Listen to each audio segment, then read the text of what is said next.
excited to see you today and to share with you and talk about one of my favorite topics that I never talk about. Never talk about this.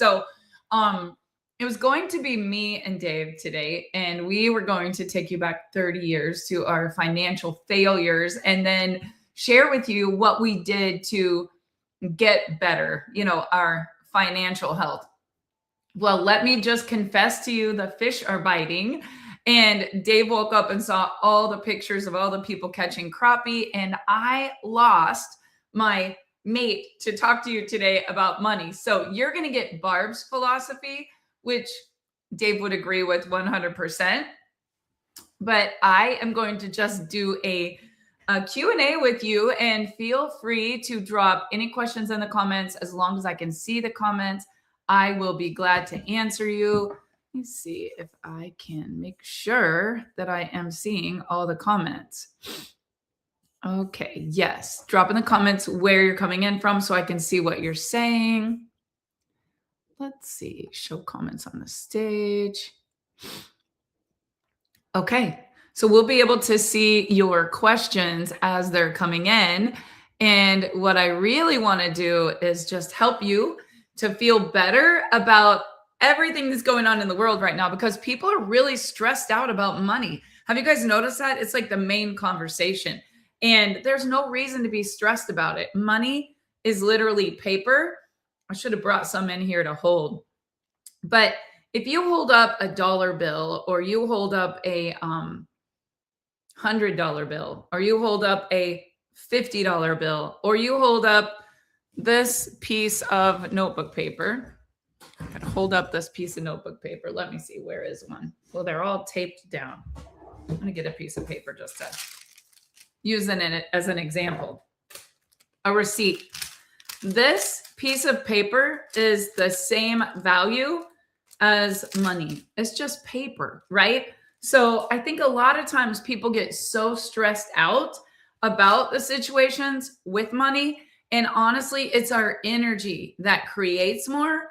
It's our emotions. I was listening this morning to Bob Proctor, and I shared something to my family, and it was an old video of Bob Proctor. He's since passed away. But the one thing that he said, and this was probably like 8 years ago. He said, Taylor Swift is the performer of the year, the artist of the year, making more money than anyone else this year. And he said, everybody else is working so hard. And he made this statement, she's not working hard. She's just doing what she loves. Now, I would say she did work hard, right? She put in the time. She was on the road. She was focused. But his point was, she wakes up every day and does what she loves. So she never works a day in her life. And I want to take you guys back to like how I grew up. So I grew up where there was never any idle time. And I was telling Dave yesterday, we were driving past an old brick house. And I said, when I was growing up, we tore down a couple of brick outhouses out in the country as a family. And we had a little chisel. And my dad would have us like put the chisel on the brick and like hammer on the cement. And we cleaned all the bricks off. And then we took those bricks and he put a porch on the front of our little normal, split level, not split level, just a little ranch house. And he made like a porch that was a different level. And they had nothing. They were two young dreamers, much like Dave and I when we first got married. And the thing is, my parents would look for ways. My dad would work all day. He worked at Allied Cement. And then when he got home, they would go and find ways that they could make extra money. So looking back on that, that's when I was a little girl. Then they saved up their money, started their own business, and became entrepreneurs. And growing up with my mom and dad working so hard, we would spend Sundays driving 80 miles away. We would get this paper called the Shopper's Guide, and they would find a pontoon boat that need refurbished or a jet ski. Like, you can ask my mom. They would find a bike, paint it, fix it up, and sell it. And they were constantly looking for opportunity. And I'm so blessed. I mean, my mom and dad are not together today, and it was a horrible ending, but a beautiful story because it taught me independence. It taught me resilience. It taught me an entrepreneurial spirit. So growing up, let me take you way back. My grandma and grandma worked at she was a cook at the hospital, and grandpa worked at city service pumping oil wells. My dad was at Allied Cement. And then later, as I got older, they bought an RV park together. And then they bought a grocery store. And then they bought a portion of a Sonic. And then grandma and grandpa had a bunch of rental properties and a trailer court. Then they bought the washer and dryers, and they started the laundromat. And then my mom and dad bought the land at the end of their trailer court, and mom and dad got one trailer and then two. And then eventually they did have 7. And then at the campground, they got one trailer house and another trailer house, and they started renting them. Now, I want you to imagine, I watched my mom and dad go from employee to entrepreneur business owner, and I'm seeing like, wow, it's like playing Monopoly, right? The hard part with my mom and dad is they were so busy making a living, and there was a lot of trauma that happened in there. My dad lost his only brother to suicide. All of my dad's side of the family was struggling with addiction. My mom's mom got cancer. She passed away when I was 12. Looking back at my childhood, there was so much trauma in their relationship that the enemy won. Let's just say it how it is. Like, they were wildly successful. They were soulmates. They were doing all the things. And then they stopped dreaming, and they were literally in fight or flight mode, coping. And I think I look today, I feel like I'm a very old soul, like I should be 200 years old, because I look today at the entire world in fight or flight, coping, trying to make paper, stressed out about it, getting divorces, drinking, smoking, shooting up, gambling, pornography, gaming, whatever it is to get the dopamine to feel better. And the reality is, if everybody would just come back to center and realize that none of this matters, deep inside of us, we all have gifts and talents. We are uniquely made like nobody else. And the difference in Taylor Swift and, say, the other artist that tried to make it and didn't make it. I was reading today an old magazine from 2008 here in my library. I'm a library nut. Financial IQ from 2008. Can you believe that women used to be afraid to start a business? Literally, I was reading today an article. I used to be a magazine hoarder. I would buy magazines all the time.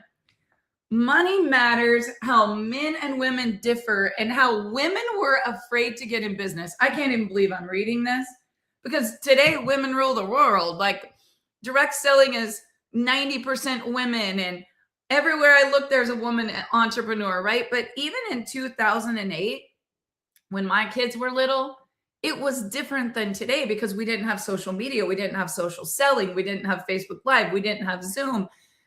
Before, it was a lot different because you had to leave your house to go make money. And when I look back at my mom and dad and the long history of being in an entrepreneurial family, there was a day where they had everything. And then there was a day that all the walls came crumbling down, right? My dad had a nervous breakdown, disappeared, changed his name. My little brother was 3. My mom had no child support. I was 18, and all of a sudden, my dreams of being a ballerina, going to Broadway, I was going to train at the Pueblo Ballet, and I went to New York backstage and met Baryshnikov. Like, I had all these dreams. And the next thing you knew, I was like, I got to help my mom take care of these 4 kids. We don't know where my dad is, and there's no way in hell I can go to college. Like, there was no money. Grandma was gone. Dad was gone. My grandfather had cancer at the time, and I became the caregiver of these 4 beautiful siblings of mine who today are all amazing humans. I like to say I helped to raise them. They learned watching my mom fall down, lose everything, and get back up. And we moved out of the house that we grew up in on the corner that we chiseled the brick and made the beautiful porch and had the wrought iron chairs in the nice neighborhood to living in a single wide trailer house, 5 in a bed, and the little one said, roll over. Not kidding. The pipes would freeze. When Dave and I started dating, we came home for Christmas. I remember taking the blow dryer under the trailer house and helping my mom thaw out the water. So I want to say to you, I don't care where you came from. Wrong side of the tracks, right side of the tracks. I know a lot of doctors that are broke. I know a lot of smart people that don't have any money. Do you guys remember years and years ago that MC Hammer commercial? Any of you remember that MC Hammer commercial? Well, MC Hammer was a big deal when I was growing up, but there was this commercial where one thing, he had all this stuff like the Mercedes, the mansion, the jet, and it was like, you can't touch this. And then the next thing you know, he's sitting on the curb and the word says foreclosure. And it was a advertising agency for people to manage their money. And I remember thinking, how could Willie Nelson get in trouble with the IRS? Like, Willie Nelson was like the richest old country singer in the world, right? I remember thinking, how could Martha Stewart go to prison for taxes? Like, how could that ever even happen? Because everybody loved Martha Stewart when I was growing up, right? Good people make bad decisions. It doesn't matter how much money you make. I think a lot of times people with the most money have the most problems because their financial IQ is not something. You can't give a poor person money. I always want to, and make them successful, because it will go into their hands and it will go right out of their hands because they don't have any financial intelligence. What I learned by losing everything at a very young age, watching my mom lose everything at a very young age, and then starting and beginning again, not just once, not just twice, but 3 times. I feel like Dave and I built an empire and it got destroyed. Built an empire and it got destroyed. And I thank God every day that we went through a bankruptcy situation in our early 20s, because we didn't have to wait till we were 50 to know what to do and what not to do. So I thought, today I'm just going to talk about this. There's 4 kinds of people in the world. There are people that are workers, they're employees. They want to get a good job, work their way up the corporate ladder. And my grandpa did this at city service. He got the watch. He got the city service watch like 40 or 50 years. And he was a good pumper, right? He was good in the oil field. But when he got home at 5, he went and built that company's dreams. When he got home at 5, he said, what can I do to build my family's dreams? What can I do to take my family to Hawaii? What can I do to buy my next rental property that will make me money? So there's nothing wrong with being an employee. A lot of employees invest wisely and they make a lot of money. But there's no reason to work your entire life until you're 65 and then retire on half of what you already couldn't live on. That is stupid. I don't know why you would want to struggle at 65 and get to this age where then you don't have the energy. Your health isn't as vibrant. Maybe your little grandkids are grown now. Like, let's start today how you could really attract more money and do what you want, when you want, have the time and the money to pay for it, wherever you want. It's a decision. And somebody taught me that at 23. Actually, they taught me that at 18. I didn't listen. They taught me that again at 21. I didn't listen. And at 23, I told Dave, don't do that. You're stupid. You're going to lose your money. And he proved me wrong. So I want to share with you today, I want you to write down the word employ. E is for employ.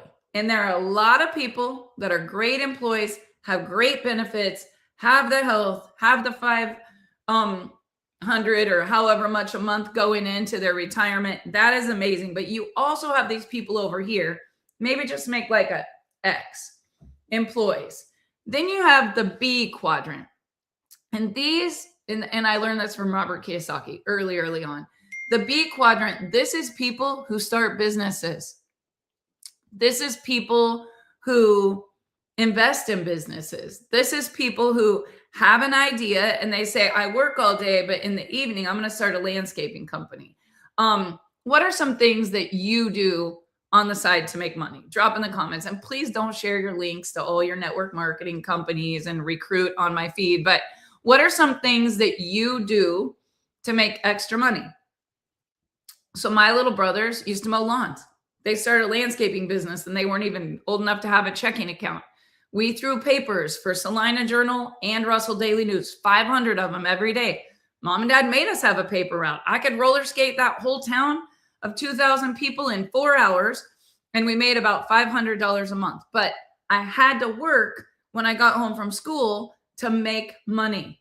I would do babysitting. We would have a lemonade stand during wheat harvest and make more money than some of them made from their harvest. Like, you got to have timing. You got to have a product that people want. You got to be doing something that you love. And most people spend their whole life doing something they hate, which is why the money never flows to them. And when it does, it doesn't stick.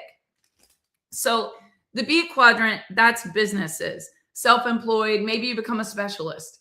Dave says all the time, if I had young kids, I would say, don't go to college, be an electrician, be a plumber, be a nail artist, do lashes, do tattoos. Like, there's so many people making so much money because they have a specialized craft and they don't have to work for anyone else, right? If I call a plumber here to the lake, or I call an electrician to fix my hot tub, it is literally $600 before they ever even leave the yard. It doesn't matter if there's a part or no part. I mean, they're just making money hand over fist because there's not enough of them. My little brother started a landscaping business and he made a ton of money. Then he got really burnt out taking care of employees. Now he's doing spray insulation. Him and my mom bought 2 car washes. Then they added on to the car wash. The other day, my granddaughters were here. We went to visit Nana, my mom. She was feeding a baby cow. And she was feeding this baby cow and she goes, put your finger in its mouth. It'll suck on your finger. It doesn't have a mama. And then she looks at Lola and she goes, we bought a mom and we got these 9 little baby calves.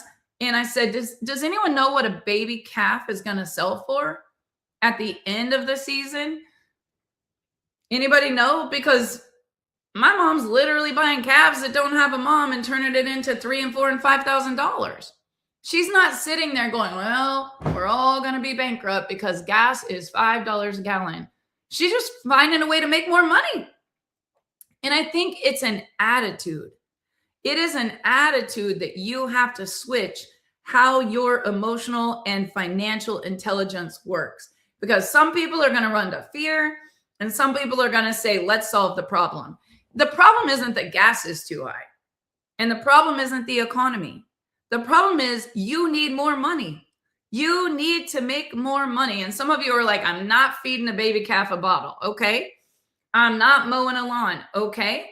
What do you love to do? Do you love dogs? You know that you can learn on YouTube how to groom dogs. You don't even have a license and you can make $500 a day. I know a girl that did it. We let her do it free in the back of our dance school while she was learning. And now she makes $2,500 a week doing what she loves. Just puts a dog on a table, runs a little clippers. Everybody throwing money at her. Money coming in like crazy because she does what she loves. Let me ask you, do you even know what you love? What do you love? I see Dave Pitcock in here. And Dave, I hope you're catching crappie because I did tell them you're supposed to be my co-host this morning. Let me tell you what Dave's doing. He's doing what he loves. And money will flow because energy goes where people feel good, where people love, where people enjoy their life. They're at a higher vibration. Bob Proctor said today, there's a frequency of attracting money. And there's also a frequency of repelling money. And I had the frequency of repelling money in my early years until I learned the lesson. I was not a fast learner. I had to keep relearning it and relearning it and relearning it.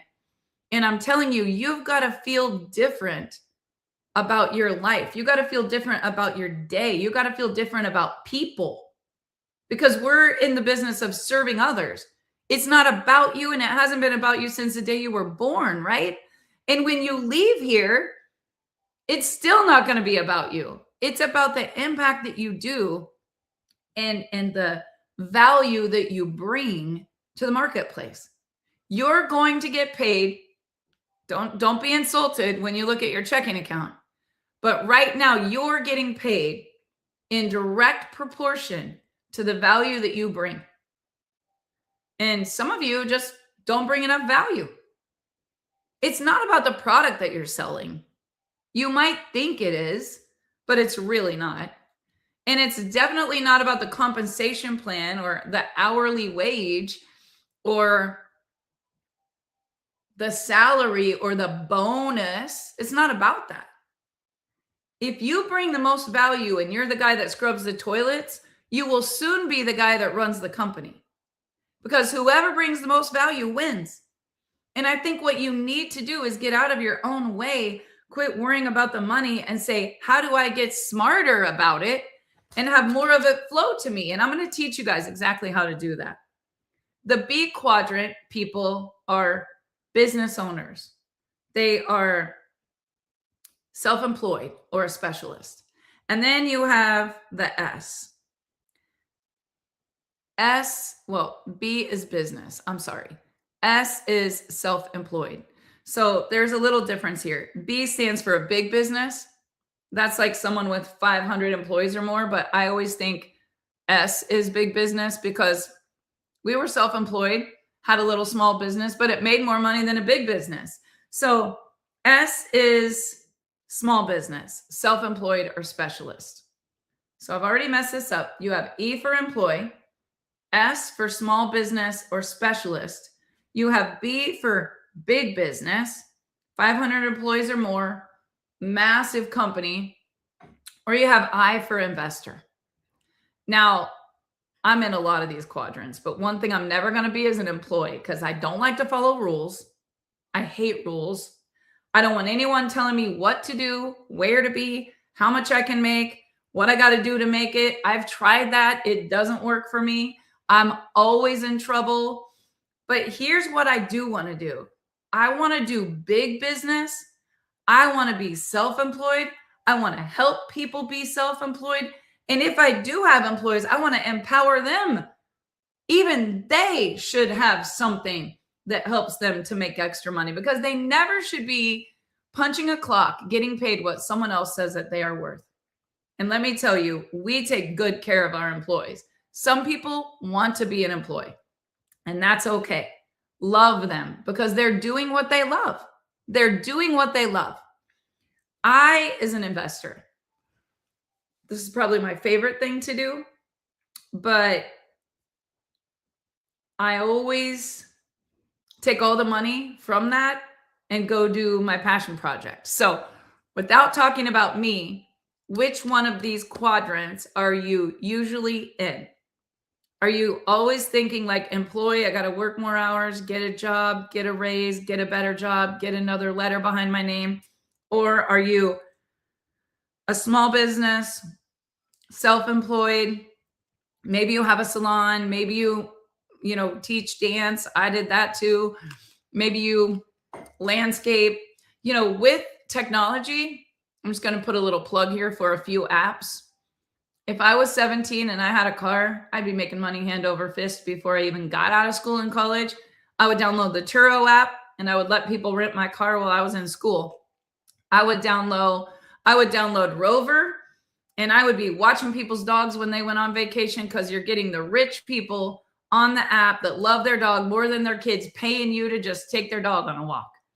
I would literally be renting out my bedroom on Airbnb if I could. If I lived in the basement and I had a separate entrance, I'd be like, come stay in my room. I'll go sleep somewhere else. There's so many ways to make money. I would definitely be driving people. I would download the app and I would be doing Uber or Lyft. Why wouldn't you? If I was going from the airport to Russell, Kansas, and I was young and I needed to make money, I would just turn on my Uber app when I was at the Wichita airport and say, who needs a ride? I'll drop you off on the way home, because it's $100 bill.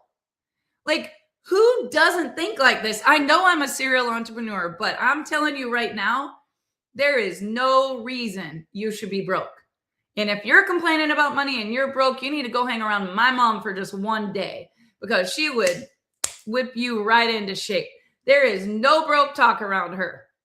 She drives around an old Toyota. It's always filled with all the throwaway dump vegetables from the grocery store that she's taken to her livestock. She usually has something old that she picked up to put in a rental. She literally looks like she don't have two pennies to rub together. She'll have a ball cap on because she just left the car wash, cleaned up all the mud from all the greasy oil trucks, and she'll be going to work on a rental property or mowing her RV park. And she will probably outlive me. Maybe not, but she probably could, because she has one philosophy. You got to keep moving. You just got to keep moving. Why would I want to do that? I don't want to do that. Why do I want to do that? I don't want to do that. She does what she loves every single day. She says, people tell me to retire. Why would I want to do that? People that retire just die, she says. And you know what? My mom doesn't work because she loves what she does, and it's never work to her. Everyone just says she never stops working. But do you know what she does? She never stops doing what she loves. And if she gets her entire rental property fixed up, she'll get bored. She'll go buy another one. Last week, they were at state wrestling. I called because my niece became a champion, a state champion wrestler. I said, where are you? She said, oh, me and Mark are looking at a house. I said, you left a wrestling tournament? She goes, yeah, we just came over to meet a guy. We bought a house. Okay. Bought another house. How many of you would love to have that freedom, that mindset, investing and making your money grow? Well, the first thing you got to do is be mindful about your money. Be mindful about your money. Last night, Dave and I took a break. We went to eat at the casino. And it's crazy because if I put a $20 bill in a slot machine just for fun and it hits 300, I take out my 300 and I'm like, I'm going to the car, right? I'm going to go buy a picnic table or a lawn chair or something for one of our Airbnbs.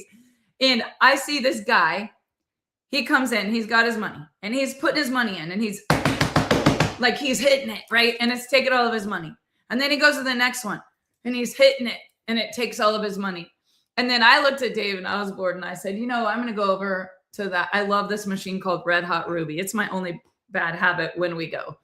And rarely do I want to ever go put my money in a slot machine, but there's nothing to do here in Oklahoma except go fish, maybe go do that, get a massage. So we go over and I go to put the $100 in, and this lady, she goes, that's my machine. And I go, oh my God, okay. Walked off like a little dog with my tail between my legs. 3 hours later, that lady's still sitting there. I swear she had the same cigarette. I don't think it ever went out. And she's just controlling her machine, right? Like she's just putting hundreds and hundreds of dollars in this machine. And I looked at Dave and I said, just watching people, the one lady is sitting there just putting every dime she has, knowing that it's going to hit. She's just completely relaxed, right? And the other guy is so stressed out. He's banging on them. And then he's cussing Red Hot Ruby. He's calling her names. And his wife's just watching him. He loses another 100. He loses another 100. He's calling the machine names. It took his money.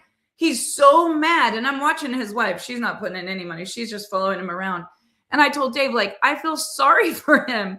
I feel sorry for her. Because she just watched him put his whole paycheck in, lose it all. And now she has to go home with him. And he's mad. Right? You should never just go take your hard-earned money and go think that you're going to make fast money. If you're going to do that, you should have play money that all of your stuff is paid for and you have everything taken care of and you have $100 to lose and it's just fun entertainment. And if you lose it, you had fun. And if you don't lose it and you make money, you had fun. You cannot be so attached that you have this scarcity mindset. I will tell you one thing about Dave. Dave Pitcock has no emotional attachment to this. And he can literally walk past a machine. I wish I could say this about me, but it's not true because I don't even want to lose 100. He can literally go walk past a machine, put it in, and it will red spin and jackpot because he knows money flows where energy goes. All I do is win, win, win, no matter what.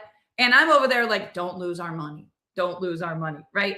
How many of you grew up with a scarcity mindset that you're constantly thinking about security? You're constantly thinking, don't lose it. You're constantly thinking about the time that you had it all and it all went away. We got to put new jelly in your donut up here, because what happens is when we're afraid of losing it, we lose it. It's like the dog that you're afraid of that bites you. Your energy towards money has to change. Here's the other thing that irritated me. The guy was betting $5. And if it said that it had one left and it wasn't enough to bet 5, he just left the one. He just left the one. He had no respect for the money. So I'm literally following the guy around that's losing all of his money. And Dave's like, do not do that. I'm hitting the machine and taking the $1 out.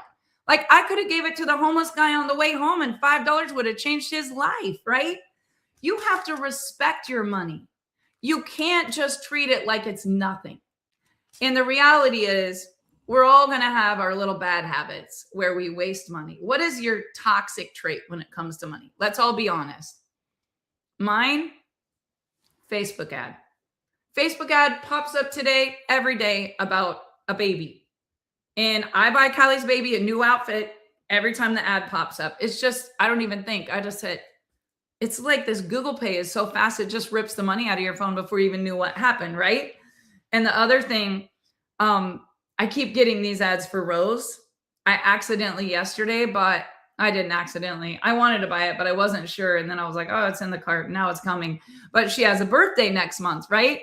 And she needs sensory toys because of her condition. And so it was this water thing. And it was $300, right? But I'm like, oh my gosh, I can just see her in the backyard. And she's going to be like playing with all these toys and this countertop thing that floats. And I just hit buy it, right? Grandbabies, yes, Trina, like they can take all the money out of your account before you even knew what happened. But the reality is, discipline was my word for 2026. And I have really disciplined myself. I'm not the girl that has Amazon all over my porch. I hate Walmart. I will not go in Walmart with Dave. I sit in the car. I go in there, I just buy a bunch of crap I don't need. I do not go in Walmart. I order online exactly what I need. When I'm here, it comes to the door. When I'm in Russell, I get it 30 miles away. I get it delivered to the door because I know me. I'll buy everything in there that I don't need. So discipline really plays a lot into this. I want to get to the last quadrant. Investors. So let me ask you a question. How many of you have money sitting in investments? Just sitting. How many of you have a money market account? Because I do, and it's embarrassing. How much money did you make last month from your money market account? I don't care how much money you have in there. Tell me what it makes. That's what I want to know. What does it make? Because putting your money in a safe ain't going to make you money. I would always say have 3 months of cushion. 3 months is what my mentor always taught me. And I always make sure I have 3 months of cushion. I pay that before I pay myself or anybody else, because I learned the hard way. There will be good times and there will be bad times. But money markets don't make a lot compared to what you could make if you were to take that money and put it into an investment. So we've talked about all the different ways that people can make money. What are some things that you do as a side gig, just on the side? Anybody have things that they do on the side that just make some extra money? When we were doing keto, my daughter Brooklyn used to cook keto for people, and she could make $400 in an evening just making keto pizza. She would literally post on Facebook, I made keto bread. Everybody in town would be like, I want some. She would be in my kitchen, the entire kitchen covered in keto pizza. She was just like the delivery girl, right? Because people didn't know how to do it. She had a specialty and everybody was throwing money at her for it because they loved the keto food. Every single one of you has something that you could do to make extra money. So let me ask you this question. What do you love? What do you love? Don't think about money. Tell me what you love. I tell Dave all the time he should be a fishing guide. He should be a fishing guide because If he was a fishing guide, he would do what he did every day, all day long, and just make money. He would get paid to do what he's doing right now. He would probably do it in his sleep. He'd probably get a boat that had a bed on it and just let people keep fishing, because I don't think the guy would ever stop fishing if he didn't have to, and he doesn't have to. But what are some things that you love? So I love kids. I love dance, and I used to own 2 dance schools. So what I did, instead of me in the beginning, I love that, Colton, fishing and outdoors. You should come to Oklahoma. There's a huge need for it. I'll hook you up. You can just fish all day and get paid for it. So here's what I did when I was young. I taught twirling and I taught dance. And in the beginning, it was $2.50 for a lesson. And then if you wanted an hour, it was $5. And then one day I said, what if I could teach 7 of them at the same time? And then I leveraged it, and I went from having $2.50 an hour to having like $25 an hour. And it was the same work. It was the same work. And I loved it. And then I decided I would have a recital, and I would charge people at the door for the recital. And then we decided we would sell flowers there, because every mom was going to give flowers to the little girl. And before you knew it, I had this massive dance school. And it was so big, I was like, I'm not good enough to teach this many kids. So then I hired the best coach. I hired a competition dancer. Next thing you know, we were going to nationals. And there was 120 kids paying. Think about this. People say, oh, network marketing is a pyramid. No, this would be a pyramid. I own the dance school. I hired girls to teach. I paid them $10 an hour. I had 20 girls in the class paying me $100 a month. I was making $2,000. They were teaching 4 or 5 hours a week. So I would pay $50. It wasn't that big of a scale, but how many of you would pay $50 for a coach to teach and make $2,000? Now I had to pay the rent, the building, the insurance, put up with all the moms, hire a bookkeeper, pay the taxes, all the things. But leverage is everywhere, guys. Leverage is everywhere. The guy that comes here to do our lawn, he will pull up. 6 guys will get out of the truck. One has a blower, one has a weed eater, one has a mower. He's charging me $1,000 a month. He's paying those guys $50. It's a no-brainer. So I realize that the wealthy learn leverage. The wealthy learn leverage. So J. Paul Getty said, I would rather have 1% of 100 people's efforts than 100% of mine. I would rather have 1% of 100 people's efforts than 100% of mine. So you have E, employ, one person's efforts. You have S, small business, self-employed, you and maybe some other. If you have the money and the wherewithal, you're a big business person. You own the business. You have 500 employees working for you. You're probably making millions and millions of dollars. I have a friend that's a billionaire. Literally, there's 74 people every day at logistics. There's 100 people every day at a warehouse where they make the product.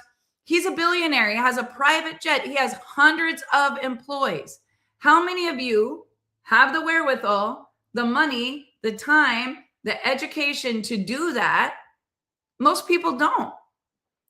So I found a way that I believe is better. And when it comes to investor, you can invest in stock markets. You could invest in a business as a partner. Partnerships are hard. I'll just tell you that. Did that several times. I invested in a med spa,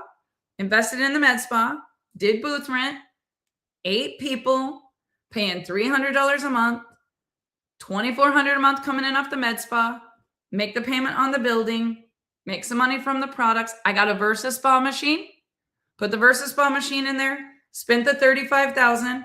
Every time someone tanned, I got $35. The reality was, if I didn't have someone in there honest, I had a headache. Because one day I went in there and there was 12 booties and 12 caps. 12 girls got their tan on. I paid for it. Where was the money? So there's headaches with businesses. You have employees, you have insurance, you have to make sure they're there. We have retail stores, 7 retail stores we've had. We have a big manufacturing business, private label. And I want to tell you guys something. Retail right now is hard. I wouldn't tell anyone to get into retail. In fact, we are completely pulling out of that and going online because retail is hard. People aren't shopping in stores. They're going online. Your biggest competition right now is Amazon. You've got to have something that nobody else has. And it can't be something they can go find cheaper. You don't want the ingredient that everyone's selling. You don't want the product that everyone's selling. Quit trying to knock off what you think everybody else is doing. Why don't you be you? Why don't you be you? And step into something that you absolutely love. I love real estate. I love real estate. Oh my God, you get me talking about Christmas or real estate, we're never going to stop talking. I love real estate. I can take an ugly house, make it pretty, and make 100,000. You give me an ugly house, I'll make 100,000 in 90 days. I just need the right house. And I did that a lot. In fact, getting ready to do that with one here pretty quick.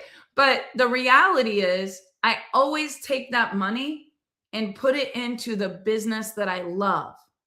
So I want to ask you, what do you love? This morning, I prayed with a mom going to visit her daughter in a state penitentiary. And I cried my eyes out. And Dave came in the room and I said, I'm so freaking emotional. Like I literally felt the Holy Spirit. Like I could not stop crying. I could cry right now thinking about it. And I know that's what I'm supposed to do. Like I am supposed to just help people. I have been through so much that has nothing to do with money that has made me so passionate about what I do. And for me, investing is in people. I don't want to just buy a house, flip a house, and make money for me because I've done that. And it did allow me to invest in a really big business that has a lot of employees that's changing the world, but it doesn't make me happy. I love the challenge of it. I love making the curb appeal fun. I love picking the colors. I don't want to paint, but I love like taking something ugly and making it beautiful. I used to do that in the salon. I hate my hair. I hate my face. They would leave. I love my hair. I love my face. I did that with little girls that had low self-esteem. I can't dance. I can't do it. I'm a national champion. Look at my trophy. Like I love transformation. I love people. I love helping people. I love speaking. I love inspiring. I love giving. I love making impact. Contribution is my main need. Contribution and love. And I think for some of you, you've never known what you love. And it's why you can't make money. You can't make money because you hate what you're doing. And then you're mad about the money. So the money doesn't flow where energy isn't going. Money will always flow where energy goes. Money is energy. Energy is everything. If you want to attract abundance, you got to stop the scarcity thinking. You got to quit being mad. You got to quit playing the victim card. My dad left. My mom's single. We live in a shitty little town. There isn't any opportunity here. The only people that make money is the oil people. Blah, blah, blah. I've been hearing that my whole dang life. In fact, everyone hated the rich people. And the only reason they hated the rich people is because the rich people had something they didn't have. Those people were doing what they love. They're doing what they love. And you're over here bitching while you're watching Netflix and chilling. And you're going to the bar and you're waking up hungover. And then you're going to garage sales trying to ask the lady that's asking $5 if she'll take $1. Give her 10. Like when you let go of the money, if you will let go of the money and you will not worry about the money will flow to you. But scared money doesn't make money. Understand this. Scared money won't make money. So investors, Jim Rohn taught me when I was a little girl listening to him in high school. If you're going to get a bike, get one that you can rent out and you ride the other one. If you're going to get a house, get one that can make you money and rent the other one. It's not rocket science. If you can make money off of something, it's an asset. If you can't make money off the asset, it's a liability. And all of these young people buying all these liabilities, they got to have the car, they got to have the grill, they got to have the stereo, they got to have there's nothing wrong with it, but the lights in the roof. Like if you can afford the lights in the roof, great. But if you're driving around broke and the whole bottom of your car lights up and the roof and your stereo's banging, you're stupid, because that's not making you any money. If you've worked hard and you have money and you don't have debt and you want that, go treat yourself. But okay, my kids got that on their car.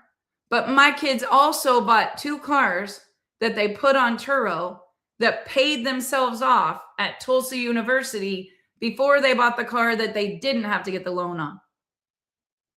Because it just made sense. They bought a Tesla that they plugged in all night that didn't cost them for gas at the college. And then they rented it out.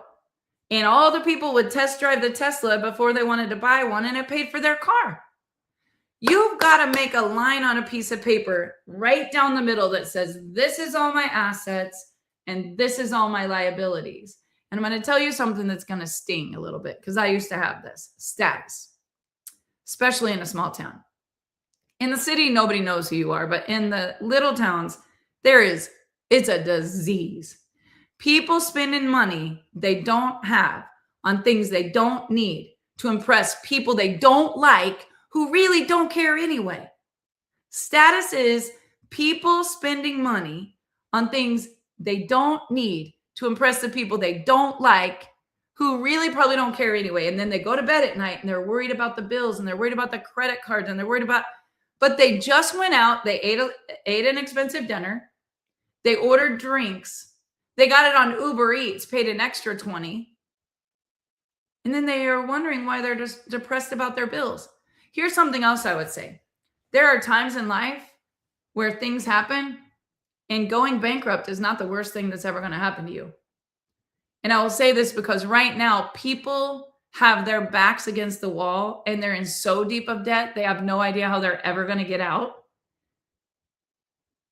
I wouldn't trade your health and your sanity or your life over paper. We had a good friend in our business from Hawaii with a beautiful family, and they were in the hotel management business and loved him. Him and his wife traveled with us, went on cruises with us, and one day he took his life. And I was like, what happened? Like, he was wildly successful. And the letter that he left was about the bills and the mistakes he made and the money that he let flow in and out and the debt that they had. And it was devastating. Today, I see his daughter. She's in a direct sales company just like he was, and she's winning. And I always text her and say, your dad would be so proud of you. But I always think, could he not have just said, this business is bankrupt and I'm in a bad situation and I'm going to do whatever I have to do? Like, why couldn't he have done that instead of write a letter and take his life? It's just money, guys. We put so much emphasis on money and things. And at the end of this life, nobody's going to care how much money you had. Nobody is going to talk about how much money you had. And I will guarantee you, nobody's going to care how deep you were in debt. But I will tell you, they'll talk about how you were so happy, you loved what you did, you made impact, you taught them things, you showed them things, you were so good at your craft. Go do what you're good at. I don't know what you're good at, but here's what I would hope that you would think about. You were born with a gift and you have a talent. I don't know what that is, but every single one of you has one that I don't have. Guarantee you do. I can write poems like a maniac. Dave and I were gonna open a card business called Bridge the Gap, because when your dad leaves, there's never a good Father's Day card. Like, you go to the aisle and it's like, thank you for always being here. I'm so happy for like, we would always just be like, oh my God, what should I send to my dad? I wanted to write my own. I love my dad, but none of the cards made sense. I could have solved that problem and been wildly rich. someone dies of suicide or overdose, and you go to that's most deaths right now, right? You go to the card aisle and the sympathy cards just don't make sense. What about the person raising the children that's not their mom? And then it's Mother's Day. And every aisle is what a wonderful mother. And it goes on and on and on. But solving that problem was a great business idea. We just don't have enough lifetimes to do it all, right? But I did see a problem. And it was addiction. It was mental health. It was people having to take 10 supplements and spend $700 when I could put all of them into one. I literally took 5 supplements and put them into one for less than $100, save people $400. I found a way to take 7 organic mushrooms, put them in a drink that tasted delicious, get it in people's hands, and their brain fog and their sadness and their scribble head and their wanting to go take a nap or eat a full bag of chips, like everything changed. They would feel good. And I found a way to bottle that up. And I also found a way to give money, to be this invisible angel. Yesterday, I had a call. Oh my God, I was so excited. This is why I have to make a lot of money, because I'm going to go on the streets and create recovery centers and have it all be free. And I'm just going to make so much impact. And I can't wait. But yesterday morning, I was on the phone with a guy that literally hits Kansas City downtown, homeless. They get clothes, they get blankets, they get nutrition, they get like buckets of stuff. And I could have talked about it all day long.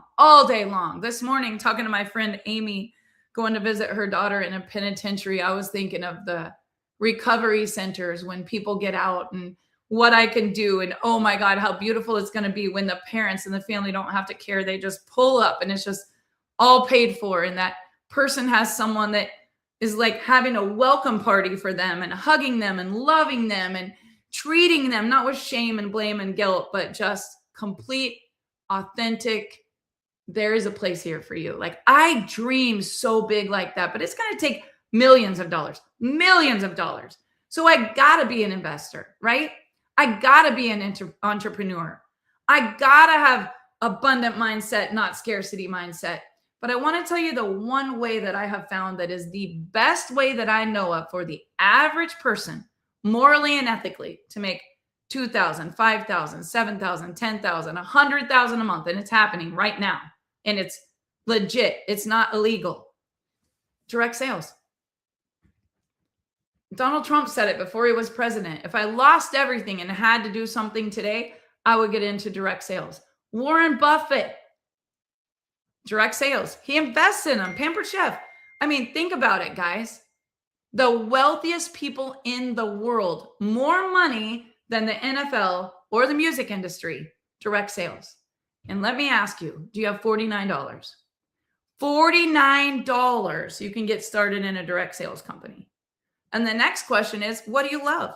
If you love beauty, I can help you with that. If you love nutrition, I can help you with that. If you love fitness, I can help you with that. If you just love helping people make money, I can help you with that. But find something that you love and go freaking do it. You need to, because your family has to be around you and your energy is contagious. And life is too dang short to work till you're 65 and then figure out that you got to live on half of what you already couldn't live on. There is an endless amount of resources out there. You have everything you need right inside of you. Just listen to it. That intuition is telling you right now. And if you need help and you need guidance and you're like, what could I do? Just drop in the comments, help. And whoever shared this with you will get you the right resources. I can help you, whether it's Airbnb, real estate, starting a salon, going back to school, or you want to get in direct sales. Just find a mentor. Find a mentor that has what you want and ask them to teach you how they got that. They will have so much respect for you, for your vision, for your ambition. They're not too busy for you, because a really successful, wealthy person loves to contribute and make impact. So that's all I got for you guys. Think differently about your money. Scared money doesn't make money, and the only thing stopping you is you. Action cures fear. Get started today. $49. Everybody can find that. No investment. no overhead, no employees, no insurance, no building, no student loans. Start getting paid next Friday. It's a no-brainer. Or keep complaining about money. That's the other side of it. And a lot of people will, but I hope you guys are inspired. Money is just paper and it wants to flow to you. You have to change your energy. Have a great day, everyone.